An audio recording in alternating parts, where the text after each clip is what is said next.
আসসালামু আলাইকুম। আমি তাইমুর হায়দার সজীব।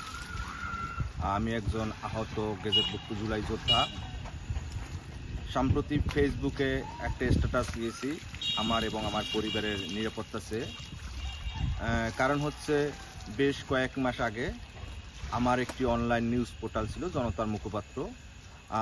আমি একটি মাদক বিরোধী একটি নিউজ তৈরি করতেছিলাম। বেশ কিছু ডকুমেন্টস আমার কাছে জমা হয়েছিল। তো আমার অফিসে হামলা করে আমার ল্যাপটপ ভেঙে তথ্য নষ্ট করে দেয় এবং জুলাইয়ের বেশ কিছু তথ্য ছিল সেটা নষ্ট করে দেয়। তো বিষয়টা থানায় অবহিত করি। এরপরে আবার আমি যখন অফিস ঠিক করে গুছিয়ে আবার কার্যক্রম যখন শুরু করি, এরপরে আমার উপরে আমার অফিসের সামনে হামলা করে।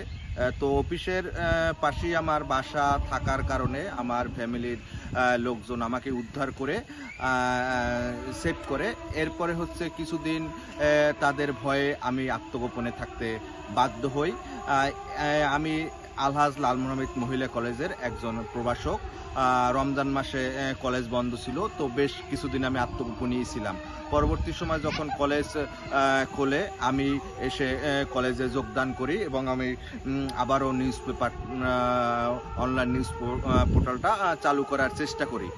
তো আমি আসার কারণে আমাকে বিভিন্নভাবে হুমকি দামকি দিতেছিল। তো আমি আসলে তাদের ভয়ে আতঙ্কিত।